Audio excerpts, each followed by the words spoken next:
Hello, and welcome back to the Spoiler Cast, the show where we talk about movies and we don't care about spoiling them. And, Merry Christmas is too early to say, but Happy December! Holidays? Happy Holidays, I suppose, yeah. This is our first Christmas episode. Of the year. Of the year, of course. We've done Christmas episodes before. We've done Christmas episodes before, and we're always going to do Christmas episodes. Oh, yes. And if you want to listen to some exclusive Christmas episodes we did last year where we covered the entire Home Alone franchise, you should check out patreon.com/don'tmakeascene, because we didn't release all the episodes as free episodes. Some of them were Patreon exclusive, so check that out. Yes, and there will be some Patreon exclusives this year as well, obviously. Of course. But, yeah. We have been doing a lot of horror movies this year. Not only did we do, of course, the whole Halloween thing, but just in general, there's been a lot of horror movies this year. A lot of good horror movies, Yes. A lot of bad horror movies. It's almost to the point where this has become a horror movie podcast, which it isn't. We'll always do other stuff as well. There's, we've had some actions and comedies thrown in there. Yeah, but we thought we would actually continue the horror movie train, for December, because there are a surprising amount of Christmas-themed horror movies. Oh, yes. Yeah, and we thought we would start with one of the more famous/infamous. So today, we are talking about Silent Night, Deadly Night.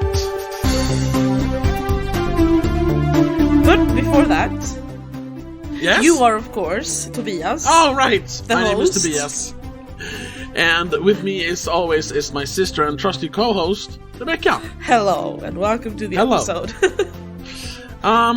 So, talking about... Oh, sorry. Hello. Talking about Silent Night, Deadly Night. You had not seen it before, right? No. I've heard the title everywhere, I feel like, but I've never actually seen it, and I didn't realize it was a movie from 1984. Yeah. Well, there are a bunch of sequels, and there Sure. was a remake in 2012. And I'm sure there's I think there's one called Silent Night, Bloody Night. I'm sure there's a bunch of Place on variations the word, on the name. Yeah, but from what I understand, this is the original. Yes. I had seen it before, long time ago. In my youth. And I'd always enjoyed it, but it wasn't like a movie I returned to every Christmas or anything. I just thought it was a fun, silly slasher movie. But then a couple of years ago, I think 2019 or even 2018, I bought the Studio 101 special edition that they released, where they released Silent Night, Deadly Night 1 and 2 as a pack with a bunch of extras and stuff. And then I rewatched it that Christmas for the first time in years, and I had a whole new perspective on this movie, which I'm interested in hearing what you thought of the movie, because my perspective might not be the same as yours. I don't know though. So let's just get into it. Enough talking around it. Let's just get into it. What did you think of Silent Night, Deadly Night, Rebecca? I actually enjoyed it. Yeah? Not just because it's a silly slasher, but because it's like a fun commentary on Christmas in general, like how a lot of people are depressed and going through tough times, and there's commentary on religion, there's commentary on punishing children and having these weird traditions of having, if you're not nice all year, Christmas Santa's not gonna give you a toy, or in this case, he's gonna punish you. Yeah. There's so many random, well, not random, but so many details and layers to it that it's fantastic. Unfortunately, it looks a bit cheap. Yes, it is very cheap. That's one of the problems with the movie. But I'm glad you saw that, because I'm in the same camp. I think this is secretly kind of genius. Yeah, I love the script. I kind of though want it remade now with a better budget and better actors. Because I wanted to have have the full experience. It's kind of ruined by some of the acting, to be fair. And I was actually thinking, I've thought of it before, but I thought of it now as I was watching it. Like, this is one of those movies that probably deserves, like, a proper remake. I haven't seen the 2012 remake. I think I'll check it out this that what we're doing season, for but Patreon, though? I'm not sure. We've been doing some reschedulings for Yeah, Christmas. so I'm not sure what maybe we'll see. Yeah. Well, maybe we'll do the 2012 for Patreon. Yeah. Because I like I said, I haven't heard anything about that movie. I just know it exists. So I don't know if that movie understands this original or if it's just going for like the campy stuff. The slasher slasher and the boobs. Yeah. Yes. Because that's what's so interesting about this movie, how it differentiates itself so much from other contemporary slasher movies. Oh yeah. Like this movie is not focused at all on the victims. It's focused solely on the killer. Yes. And instead of him just being like, like Jason Voorhees, or I don't know, the fucking Ghostface killer. Well, he has There's reasons, a bunch of whatever. them, and they all have reasons. Yeah. Like, we actually get a look into the mind of the killer. We actually understand why he's doing what he's doing. We even get the origin story, technically. Baked into this, and then, fast forwarding 10 years, here's the result. Yeah, exactly. And I think that's very interesting, because, the easy route would be to have, a bunch of teenagers, like, sneaking away to have a Christmas party, and then just a crazy Santa coming to kill everyone. Yeah. Which I feel has been done somewhere. Yeah, I'm sure it has. But instead, this focuses on Billy. Or William, and, as Mother Superior continues to call him. It is, it feels more like a movie about trauma. And it's almost a psychoanalysis of him not having been able to assess his trauma and like go through it and move on. Yeah. And there's like I mean, we don't really get, the movie isn't that long. It's like an hour and 19. Yeah. Like an hour and 15 without the credits, basically. And I don't think we get to the actual killings until like 40 minutes into the movie. Before that, it's all build up. I mean, you get the parents dying, obviously, but that's about it. Yeah, but that's part of exploring Billy as a character, as a person. And I like how all the situations that Billy gets into, they're not just like random stuff, just for shock value. I mean, they are shocking, all the things like his father getting murdered, his mother getting raped and murdered. Yeah. And then of course the physical and mental abuse by the nuns at the orphanage, and them not understanding his trauma. Yes.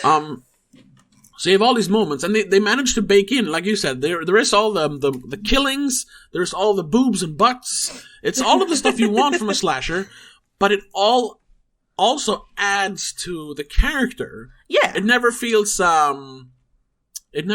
superfluous. Superfluous, right? There's a reason for it all, except I guess for the Linnea Quigley scene. The one with the pool table and the reindeer. It's a little bit, it's a little bit random. Like, how did he find them? Yeah, that's the one like pure slasher movie scene, I think, in the movie. Yeah. But I mean, my cat is going crazy. That's what it is, Oh? Yes. No, my cat is going crazy. She's killing everything here. But that's what's funny then about the movie is that at the time that this was released, it was being like hated on. Well, I mean, I understand why, because it's destroying the Christmas tradition, having Santa as a killer. Because that had really never been done before in movies. No, probably not. And I know that this movie it became like not an international thing, but it was a widespread like news thing, like people protesting this movie, And film critics Gene Siskel of Siskel and Ebert, literally in his review, read up all the names of the production companies and the producers and the filmmaker, and these are the bad people that are destroying Christmas. Shame on you, he literally says, as a film critic. Well, I mean, Metacritic only has 5 reviews, and the Metascore is 31. 31, yeah, I know. With the lowest one being 20 and the highest 2 being 50. Yeah. And I don't know if any of these are written at the time. Yeah. The Los Angeles Times, Michael Wilmington, gave it a 20. Yeah, it's March 1986, so it's pretty much... Yeah, at the time. It's fairly safe to predict that Silent Night, Deadly Night will start making worst movies of all time lists almost immediately. It has all the prerequisites. A roaringly bad idea. Derivative script writing. Oh, really? Where? Tastelessness. I mean, not more than any other slasher movie. Naked opportunism, maybe. A cast full of actors who mug, gesticulate, and savor every rotten line. That's true. Like you mentioned, sure. The acting is not great. Is not great. A general, we're only in this for the money attitude, visible in every sloppy frame. And that's where I think the subjective part of criticism is coming into the review, because it's not sloppily made. It's not we're only in this for the money, because then it would be just a cheap thrills regular slasher movie, which this isn't. It is a character study. Yeah. So I think this was unfairly criticized because it kind of attacked Christmas, and it did it during the Reagan administration, which was a low point for America. Also, I mean, like you said, Christmas hasn't really been criticized before that. By then, nowadays we all know the hypocrisy of Christmas in general, of Santa Claus and all that stuff. So it's a nice twist now, but yes, in the 80s, probably not. No, yeah, exactly. So I'm not sure. Some of them, the Washington Post gave it a 40. I don't know if it's the wording or if they're just stupid, but Silent Night, Deadly Night takes off from the notion that Santa Claus is an axe murderer. Well, no. But people dressed as Santa Claus is. Yeah, exactly. But it never quite lives up to the delicious perversity of its premise, an idea this shocking has to be earned. Instead, director Charles Setter Jr. gives us another casually constructed splatterflick that has more to do with morbid arithmetic? Yeah, than movies. The body count, than movies. Yeah, which, once again, it's not really true, because there are movies with more, higher body count than this. There are movies with a lot more gore, a lot more explicit, sex and nudity, yeah. I really just think this was, it's the subject matter. Yeah. And I know that the woman who plays Mother Superior, whatever her name is, she's fairly Lillian Chauvin. Yeah, she has mentioned in later years in interviews and stuff that she thinks the movie would have been better received if they had not focused on selling it as a Santa killer movie. And selling it as a horror movie that takes a psychological horror movie that takes place during Christmas instead. Yeah. But that was the whole thing, and I think that's also part of why people didn't take this movie, because all the trailers, all the TV spots, all the radio spots, we don't have those anymore. They all focused on the shocking imagery of Santa Claus with a bloody axe or a bloody knife.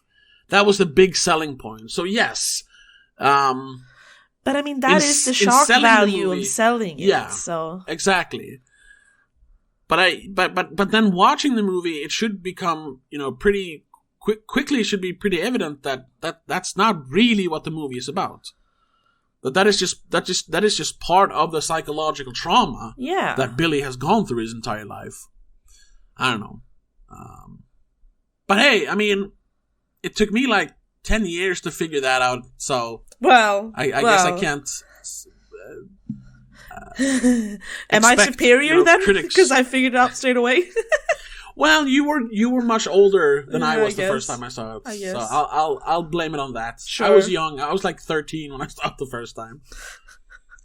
The only thing I found really dumb in this movie is the original killer, the Santa robber, and his choice to randomly shoot and then sort of rape and then slit the mother's throat. It's just he went from robbing a convenience store to killing people straight away. That is also very it's definitely a shocking way to start your movie, to have Santa kill and rape your parents. It's very harsh.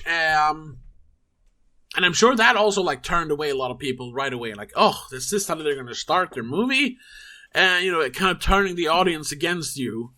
But it is, it is what creates this trauma in Billy's head. Yeah, so. Sure. But I just feel like opening up with him being just a convenience store robber and a gun feels a bit weird. Have him be something more before he just turns into killing people, or just show us him killing people.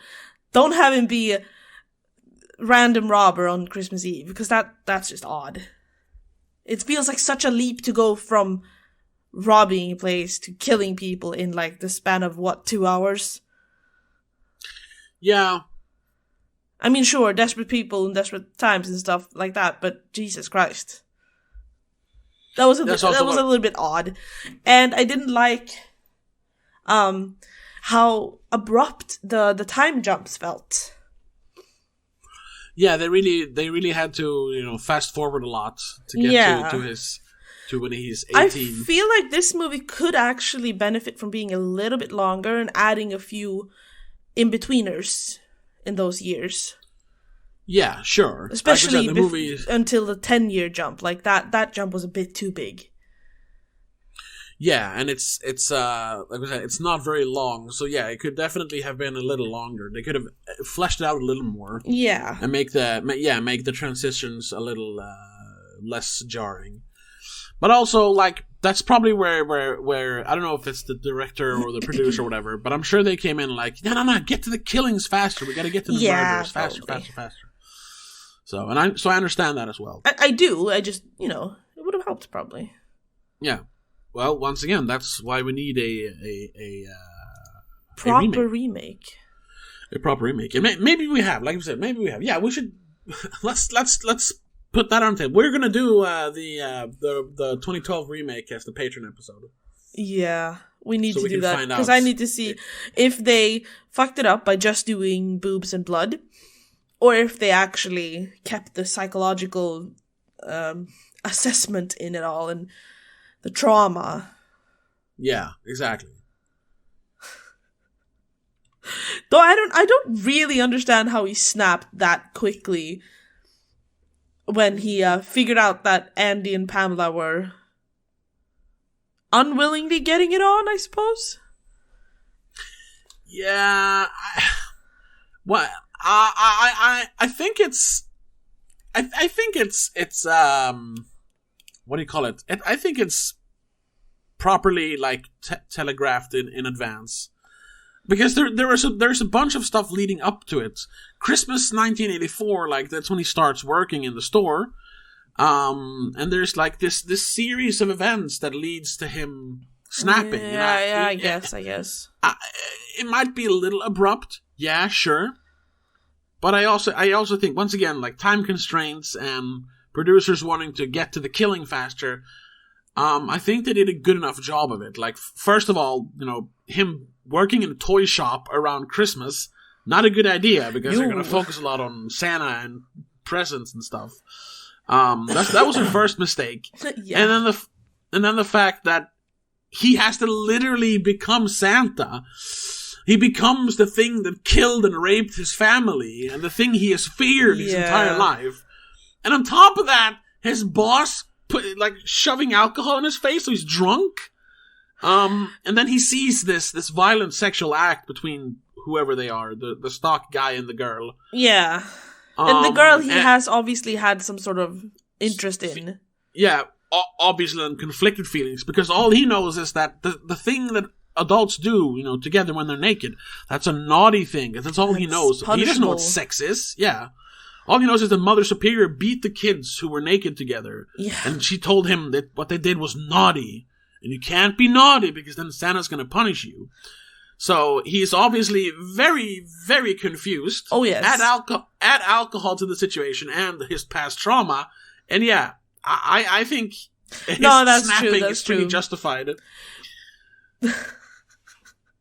and I also don't like, because at first you're almost thinking like maybe he'll be one of those that he'll only kill the bad ones. So you think like, because it almost looks like he is sort of saving her at first. Yes, but then he turns on her as well, because she was naughty as well. She was naked too. Yeah, he doesn't discern, so he just kills her as well. And that of course continues. The only ones he does spare are the ones that are nice. The little girl in the house. Yeah. Because he's about to kill her. He pulls a knife on her, but then she's like, "No, I've been good all year." And he's like, "Okay, then you're fine." Because that's all that matters. Like, have you been naughty or nice? That's what it's been. It's been imprinted in and on his brain. Yeah. I mean, he does leave the kids with the sleighs, the dark-haired boys, the first ones. Exactly. Because you can hear him in the background. But then they're not doing anything bad, so he's going to leave him be. But then, the blonde boys comes around and they steal and they bully, and then you deserve to die. Wait, does he kill the second one?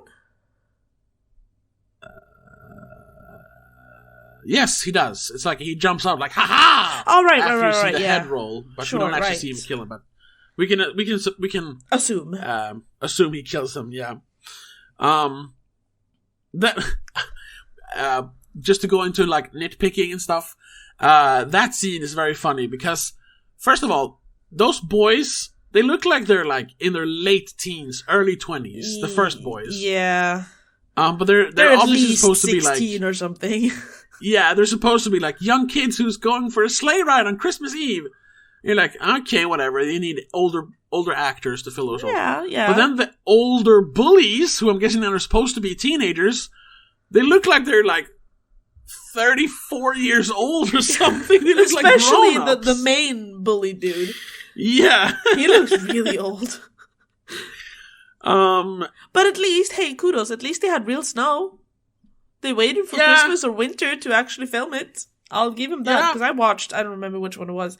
I watched, one of those Hallmark classic Christmas movies. Oh, yeah. The snow is literal shaving foam. It's so dumb. Yeah. There are a lot of movies that does that, of course. Yeah. And I know there's like fake snow in one scene when it starts snowing outside of the store.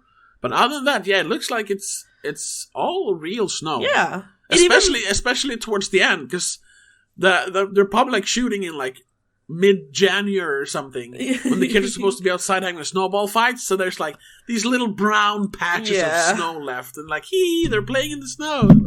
So Jesus. Kudos for them for actually using real snow, which I guess also is a budget thing, though. It saves some money. We can't buy fake snow. We'll just wait for real snow. All right. Everyone's standing around. We're having a week hiatus. There's no snow. It's snowing. We're shooting now. Run. Yeah, it's that classic. I don't know, classic, but there's a somewhat famous shot of Ingmar Bergman when they're filming.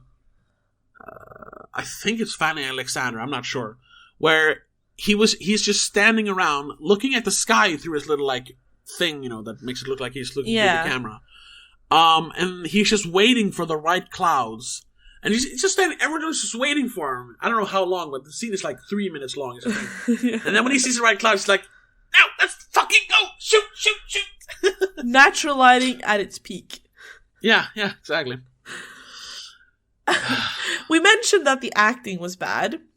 Yes, but I have to say, despite the guy playing Billy at 18, Robert Brian Wilson, being a terrible actor, it kind of works once he's snapped. I don't mind his monotone going naughty, punish. Naughty. It works. Yeah, he sells the role definitely. Yeah, and on top of that, it's interesting to have like he's a pretty boy, he's muscular, he's young, and he's the snapped murderer. Yeah. Not like the crazy drunk or the some creepy dude. Yeah, the bullied kid or something. No, this is just a strapping young man who had a fucked up childhood. Yeah, it's kind of funny because I said the exact same thing when I was watching this. He's a strapping young lad. Yeah. Which once again adds to the what makes this different from a regular slasher. It felt refreshing somehow. Yes. Which is weird to say about a movie from 1984. Yes. I'm joking, but do you know what it feels like? This feels like elevated horror. I mean, in a way... Because took the slasher genre, but they did something more with it. In a way, and considering it's in the 80s, yeah, I'll give them that. Yeah. They were way ahead of their time. And definitely. Budget, obviously. Yeah. God damn it. It's a shame almost, because this was too early. It was too early for its time. It would have worked perfectly being done now for the first time. Yeah. Yeah, and it's kind of funny because I actually recently saw what's it called? A movie called Slumber Party Massacre. Which I just put on one night because I wanted to watch something stupid, a slasher movie. But it's kind of funny because that came out like 82, so it was 2 years before this, and it was almost like before the slasher genre became a thing. I mean, it had just started the year before with Friday the 13th, which really started off this craze. Yeah, I was about to say Nightmare on Elm Street, but no. No, that was 84, same year as this movie. Yeah. But that movie as well, instead of just being like a bunch of, because that's how they're selling it, of course, a bunch of scantily clad college girls, obviously, or high school girls, it's a slumber being party. murdered at a slumber party. Yeah, exactly. Instead, that movie focuses so much time not on the actual killings, but on the aftermath of the killing, like the immediate aftermath, and how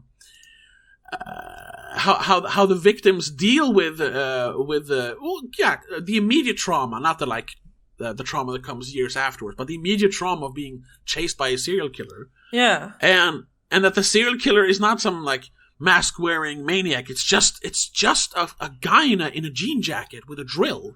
Oh. Who's just insane.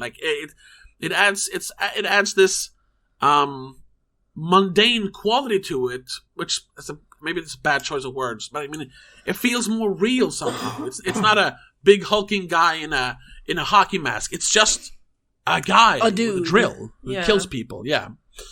And I loved how that, just like this, focused more on the aftermath and on what, not so much what drives someone to kill, but in that movie, drives someone to want to survive. How you deal with a situation like this. So it's fun to see that there were actually quality horror movies back in the 80s as well. Because as we know, 80s was that's where horror not died, but it was the beginning of the end for horror movies. We've talked about that before. Yeah. Because we had the tidal wave of bad slasher movies. So it's good to talk about the good ones like this and Slumber Party Massacre. And that's also kind of funny because I think for a long time this movie was forgotten. It was a victim of cancel culture. Oh, before cancel culture was a thing. Yeah. Because you had all these groups, Parents Against Maniac Movies or whatever they called it. It was this angry Facebook group before Facebook was a thing. That was trying to ban children? It. Yeah, literally. Won't someone think of the children? Yeah, literally. And like I mentioned, Gene Siskel shaming the producers of the movie. And yeah. People trying to get it. Trying to get it out of theaters? Out of theaters, yeah. I mean, let me just pull up, because a lot of this was on the documentary of that Blu-ray I bought, but I can just read here in the trivia, probably. The trivia, yeah. I want to point out random trivia just before we do that. The youngest versions of the kids, of Billy and Ricky, I think the brother's name is, right? Mm-hmm. I think they're siblings in real life, because it's no, I lost him. Jonathan Best being Billy and Melissa Best being infant Ricky. The little baby. Yeah, the one who cries. The fat little baby, yeah. Poor child. Yeah, here's one of them. The founders of Citizens Against Movie Madness, CAM. The group formed to protest this film, hoped to use the victory that they secured in getting Silent Night, Deadly Night pulled to challenge the film industry on the amount of violence for other films as well. However, the group would fall apart shortly after this film was pulled and would never live up to its founder's dream. So yeah, they managed to get this removed from cinemas. Yeah, but when it was in theaters, it briefly outgrossed the Nightmare on Elm Street by around $161,000. So the film was playing in more than twice as many theaters as Nightmare before the gross fell about 45%. But it's because this one, by the second weekend, basically was pulled from the theaters. Yeah. And, here it is. To protest the film, Gene Siskel read out loud the names of the companies that owned distributor TriStar Pictures on his and Roger Ebert's television show, then said, "Shame on you." Oh my god. There was something else I read. Right, because here's the thing, for many, many years, it was never showed because nobody wanted to see it. You ruined Christmas. We don't want it. But here, producer Ira Barmak had to buy back the distribution rights to the film after TriStar pulled the film from theaters amidst the controversy. TriStar also rescinded deals with RCA Columbia for home video and HBO for cable distribution. So, it wasn't even available for a long time. At a 2014 screening with Beyond Fest and Death Waltz Records, executive producer Dennis Whitehead stated that the main reason for pulling the film may have actually been because Columbia TriStar was owned by Coca-Cola, and they wanted to avoid offending the company since Christmas was a major advertising holiday for the product. Yeah, and I think that's Coca-Cola basically created Modern Santa. Yeah. The red-dressed Santa is a Coca-Cola concoction, basically. Yeah. Kudos to that marketing team, though. That is a well-made marketing advertisement. It's fantastic. Let's see. There was another group here I saw. I think it feels like an offshoot from Citizens Against Movie Madness because it's called Mothers Against Movie Madness. Ma'am! Because executive producer Scott Schneid was invited to appear on Donahue, the talk show, along with members from MAM to discuss the film's controversy, but he turned it down. Yeah, good. And even the director, whatever his name was, Charles Sellier. Charles Sellier, he had problems finding work after making this movie. Yeah. Which is insane. I don't get it. I mean, I get it, but I don't. I get it. I get it. I get that there would be outrage, especially during that time. But at the same time, it's just a movie. But I mean, this is always going to happen. It's always happened, In the 50s, it was the devil music. Rock and roll was the devil's music. Yeah, it's poisoning your youth. Then you had, of course, the movies in the 70s and 80s. And then in the 90s, or late 80s, early 90s, it was the rap music poisoning in the minds of our youth when they created the parental advisory sticker, Ah, yes. Which only made people want to buy the music even more. Of course. That was the CDs you looked for as a kid, all the Marilyn Manson albums I bought. I started listening to Manson because ooh, it's dangerous music. I gotta listen to this, So that backfired. But and I mean, it's continued to this day. Well, not so much nowadays, maybe. But a few years ago, we had, of course, the whole video games is creating killers, Yes. with GTA and even as well, I guess at the same time, the whole scandal around, maybe you don't remember that, but the scandal around Mass Effect, because they had sex scenes in the game, like, ooh, it was depicting sex. What? No, I don't remember that. No, but if you play that game, it's literally like 10 I seconds. remember the You sex don't scenes. see anything. Yeah, I don't remember the outrage though. No, it was small, but like people were like, "Oh God, there's like naked people in this game." What the hell did they think of like Tekken and stuff, where the girls are wearing nothing? Then, well, at least they're wearing clothes and they're not having sex; they're just fighting. I suppose. And that's always going to be the thing. Violence is fine. Sex is bad, though. Yeah. Which, that's always going to confound me. I don't understand that. It should be the other way around, really. It's because it's depicted in the Bible, I think. Yeah, I know. You can punish people, but you can't have sex. That's against God. Which is a funny little note that the guy who produced this movie. Oh. The guy who directed the movie, Charles E. Salinger Jr., he ended up producing a lot of religious movies after this. Really? I mean, he did a bunch of like westerns and stuff as well. Just before this, I think, and a few after, but then it's just turned into like Mysteries of the Ancient World, and then Secrets of the Bible, and Discovering Noah's Ark, Encounters with the Unexplained, Evidence for Heaven. Like, Jesus Christ, dude.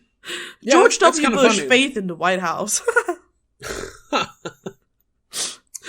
But it also kind of makes sense because he was pretty much cancelled after this. Yeah. And then I'm sure he was like looking for work. And then there was some guy, some religious nut who was like, I'll take this poor lost lamb in and I'll show him the right way. Unfortunately, all of it's like video and TV movie. Of course. So he probably didn't do well. No, he even ended up like the last few ones are supervising producer.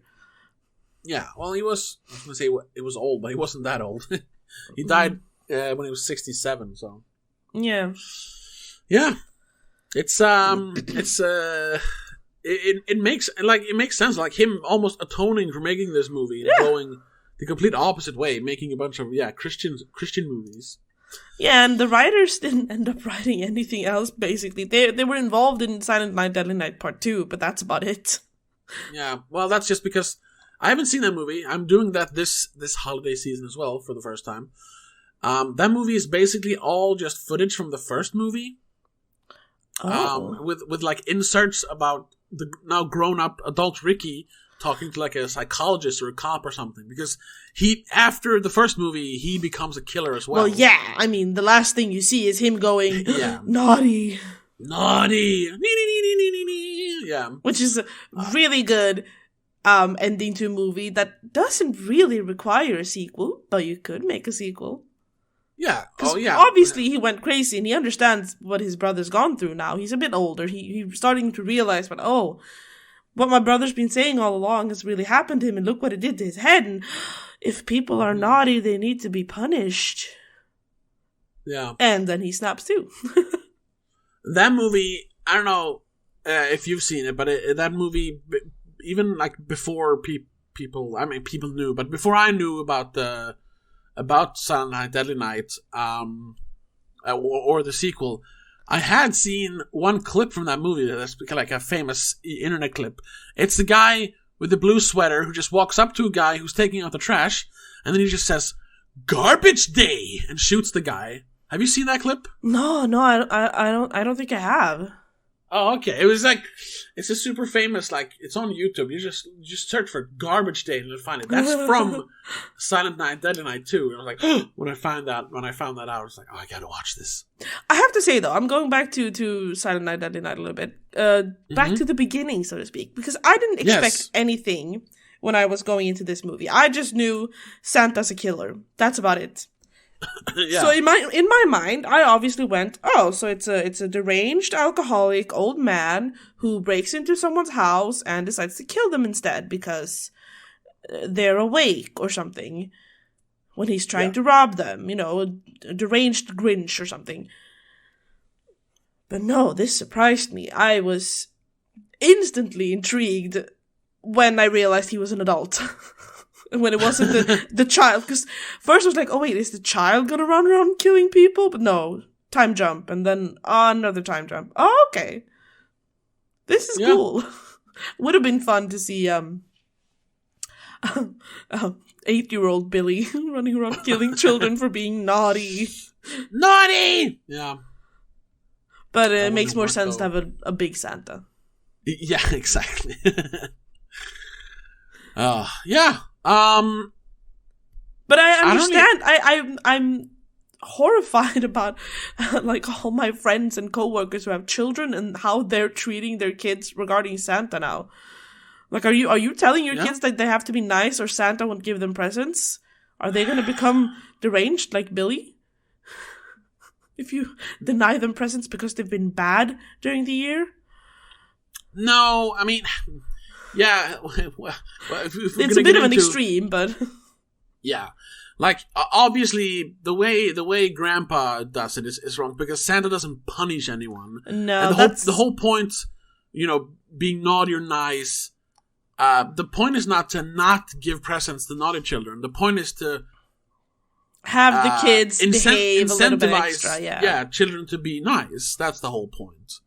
I'm sure a bunch of kids didn't get presents because they were naughty, so to speak. But that's not and the a lot point. of parents. It's a positive reinforcement thing. A lot of parents use that as an excuse when they couldn't afford it, probably as well. That's even worse. Yeah. But I mean, there is the whole Krampus thing. Yeah, of course. I mean, and we have a similar the Nordic version of Santa. Also a bit the more Christmas. Harsh. I don't know how you translate that. Julbocken? Is that what you mean? Julbocken, yeah. I'm not actually sure. It's not the Christmas goats, buck. But yeah, I guess. Yeah. It's a goat man, basically. It's weird. Yeah, it's a goat man. It's sort of Krampus, but more not as horrifying. Yeah, he's smaller and less terrifying. Yeah, he doesn't kill people. No, he just gives you coal if you were bad, basically. Exactly. We have the lump of coal tradition, but once again, that was yeah. Yeah, that was just that's just to incentivize children to be nice. Yes. Which I don't think that's a bad thing. No, it's fine. Especially because they're not in school for Christmas. In Sweden at least it's 3 weeks of having them running around at home. Yeah. Like if you're not calm during this time when we have to do all the Christmas cooking and cleaning and keeping up, and it's snowing and everyone's depressed because it's so dark outside, then you're not gonna get presents. So shut up and be nice. Yeah. Yeah. I think you were. No, I was just saying the tagline is great as well. You've made it through Halloween, now try and survive Christmas. It's fantastic. Yeah, sure. I actually think the marketing was pretty good. The one thing that tanked this movie for me is the budget, I suppose. And the music. The music's kind of bad, but it's the 80s. I can't blame them. Yeah, it was improvised by the composer. Oh, he sat down with a synthesizer and he watched the movie on cassette, Betamax cassette. And just made up the music, and then he gave it to artists. They could make have more instruments than just a synthesizer make the music. But then it's not properly remixed or anything because it's so loud at times. Yeah, I know, especially towards the end. That sound. Yeah, I know. Yeah, it's a victim of its time. Definitely. Yes, definitely. So I'm glad it's. I mean, I don't know if this has cult status because I don't hear a lot of people talking about it. No, I don't know either. I'm adding it to my Letterboxd now, and I'm actually gonna give it a 4 out of 5 because despite having budget issues and not the best actors in the world, it has such a good basis and potential, and the story is great. The plot is good. Great as well, to be honest. I don't see how, I don't see a point in giving these anything less than that. No, I mean, this would yeah, if it had a bit bigger budget, so it looked a little nicer, and yeah, it had some better actors, this would not be a 5 out of 5 or a 10 out of 10, because that's reserved for true masterpieces. But this would easily be like a 4.5. Like, this is as close as you get to like a great movie without actually watching a great movie. I think it's criminally underrated, I think. Because even if you look at like the user score, like the Metascore of course is bad because it was reviewed at the time. But even the user rating for this is just 5.8. And I'm like, I don't think people get this movie. I think they just see the bad, campy slasher movie, which we've been talking about for 45 minutes now. It's not at all. That's such a small element of this movie. I'm sorry, I just read a 6 out of 10 review from 2014. Oh? A classic to many fans of horror and independent cinema, Silent Night, Deadly Night definitely wins the award for having the most gorgeous, super nice hunk of a killer ever on screen. I mean, if this guy came at me with an axe, I wouldn't be running. It's a good review. Yeah. There's more to it, but that was a really good opening. Yeah, but at least this guy actually kind of gets it. Yeah. Because he talks about Robert Brian Wilson, who went on to star in many US soaps, just has you hooked as the beautiful, gentle killer with his W-shaped smile that has such good reason to be the way he is. Yes. You can't help but feel sorry for him. And that's another thing. In the end, you do feel kind of sorry for him because he knows that what he's doing is bad. Yeah. That's something we haven't mentioned about his, maybe not so much his acting, but the character that you can almost tell that he is conflicted over what he's doing. Like, he is punishing people for being naughty, but he knows what he's doing is being naughty. That's why he's all sweaty and he seems like he's nervous for a lot of the time. Which just like you mentioned to me, that it's very late, and that just adds layers to the character. And then of course in the last words he mentions, like, you're all like safe now. Santa's, he doesn't say Santa's dead, but Santa's gone. Santa's gone, yeah. It's great. It's great I'm stuff. having a hard time finding something below a 6 out of 10 at the... Here we go. A 1 out of 10. Controversial but worthless slasher movie. It is very long. The story itself is pretty sick, and within the first 20 minutes we're hit with a near rape, swearing, but bloody killing, sex, and child abuse. Where's the child? Well, yeah, there's child abuse. And after that I was pretty numb to everything else. There's a lot of killings, about 12 I think. Is there 12 killings? Yes. Yeah, maybe, yeah. And some are actually pretty gruesome and fun, especially Linnea Quigley's. Is that the girl who gets stabbed by the stag? Yes. But this film really seems to enjoy seeing innocent children being beaten or traumatized. There's only one child being beaten and traumatized, and it's Billy. Yeah, and it's not exploitative. It's... All right, this film actually has 2 scenes in which guys in Santa suits are gunned down in front of children. Yes, sure, they're being traumatized there. Right. Sure. I find scenes like that reprehensible in any sort of film. Okay. It also has bad acting, Chauvin especially. I don't know if she's the worst one. A stupid script, and is surprisingly dull too. The only good thing is that Robert Brian Wilson gives an okay performance as the killer Santa. Stupid script. This is a cruel, vicious, badly made slasher film that doesn't deserve all the attention it gets. It's not cruel or vicious. Badly made, sure, a little bit. Yeah. But once again, he mentioned like the script is dumb. Like, it's anything but dumb. You didn't focus on the film then. You just saw boobs and blood, and that's what you focused on. Yeah. And another one. Children seeing Santa being killed in front of them. It's a horror movie. It is a horror movie, yes. You still have to have like scary stuff like that. That's the whole point of a horror movie. You just you gotta appreciate when it tries to do something else than just that, which this movie did. Exactly. But then here I found another one from 2003, 25th of December 2003. Ooh. Doesn't give a score, but it says actually deals with an interesting question. It isn't hard to see why this movie offended so many people. I mean, it's a slasher movie about Christmas that actually has Santa as the killer. However, I feel the movie deals with an interesting question. What if you suffered some traumatic event right at Christmas, and the event was somehow bound up with one of the major icons of this holiday? This is what happens to 5-year-old William, who on Christmas Eve, blah, blah, blah, blah, blah. I was particularly impressed with the portrayal of Mother Superior, which goes against the guy you read. Although she was most definitely from the old school of discipline, beating children, locking them in closets for extended periods and such, I somehow was able to believe that she was sincerely trying to do the right thing and cared about the children. That she was not simply a sadistic hag. There was also an interesting conflict between her and her younger nun who believed in gentler, more progressive methods. Yeah. Yeah, that's the whole thing. Also, like, old school versus new school. Like, if Mother Superior was, if the other nun was, the Mother Superior of that orphanage, he would have gotten the proper care he needed. Yeah. He would have gone to a psychologist or therapist or whatever it's called. At least he'd been able to work through his trauma, not just be punished for acknowledging it. Exactly. With extreme methods. I mean, come on, tying a kid to the bed because he has a nightmare?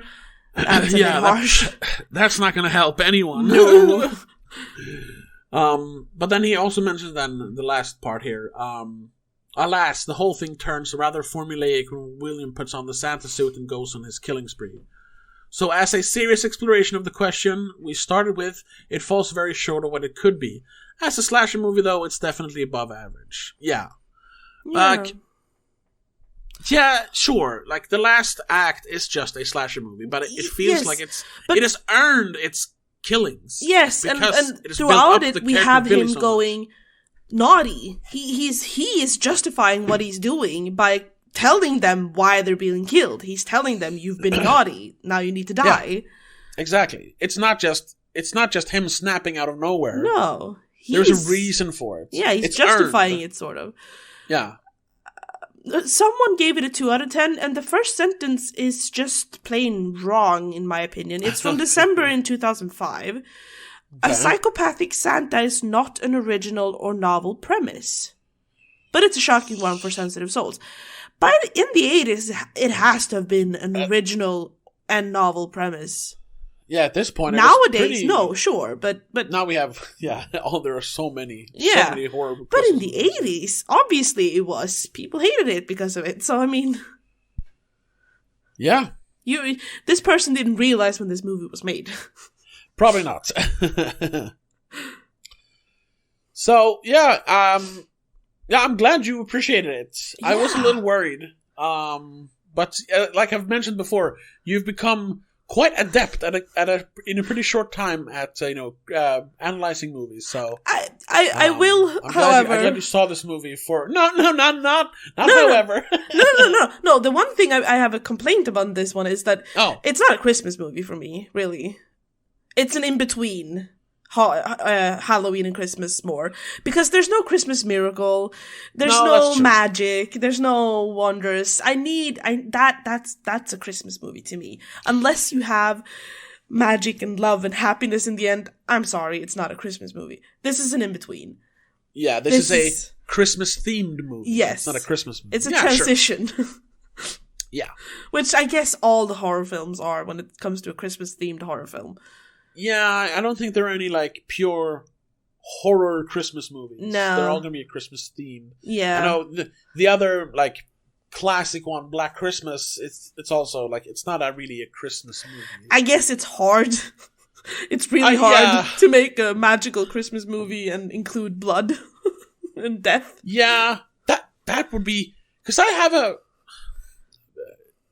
have I was going to say, I have a bunch of ideas for Christmas movies. I don't. I have a couple of ideas for Christmas movies. But now that I'm thinking about it, like, yeah, it would be an interesting challenge to try and make a pure Christmas movie that is also a horror movie, and not just a Christmas-themed movie. I mean, I guess you could. There's probably ways you can get around it. But it's going to be hard to make it good in both aspects. Yeah. I think the closest would be, like, Nightmare Before Christmas, which we watched recently. Yes. Which we were supposed to make an episode about. Sorry about that. Yeah. I'm sorry. It might still come. I don't know. We haven't mentioned that yet, but yeah, if you're listening to this when it comes out, it's been 2 weeks since the last episode. But life got in the way. I'm blaming the snowstorm. Well, that as well. Because it was hard to get home from work. And as you all know, at this point, I recently, or a while back, started working in retail. Which means that this last couple of weeks, was Black Friday times. Yes, and in Sweden, that lasts for over a week. Yeah, and for some it reason. was fucking insane. I don't want to make excuses here, but I literally came home, like, blacked out, woke up, and went back to work for like 6 straight days the last week. And on top of that, we actually had a snowstorm, so... Yeah. So, sorry for not releasing an episode last week, but now here... In the end of the year, December, Christmas time, we're going all the way. Yes. All the way up until Christmas Eve. Yeah. And then we'll take a short break, of course, before we start up again in like the end of January, beginning something of like that. Yeah. We'll have to make up our plans and stuff. But I think that's it for today. That's gonna have to be it. Yeah. Thank you so much for listening, and if you've never heard of this movie, or if you've avoided it because you heard it's bad, check it out. Oh, yes. It's a great horror movie. Yeah. It doesn't deserve all the bad criticism it's got. No. Sure, like you mentioned, it suffers from budgetary restraints and bad acting, but other than that, it's a 10 out of 10. Yeah. Story is great. Yeah, so check it out.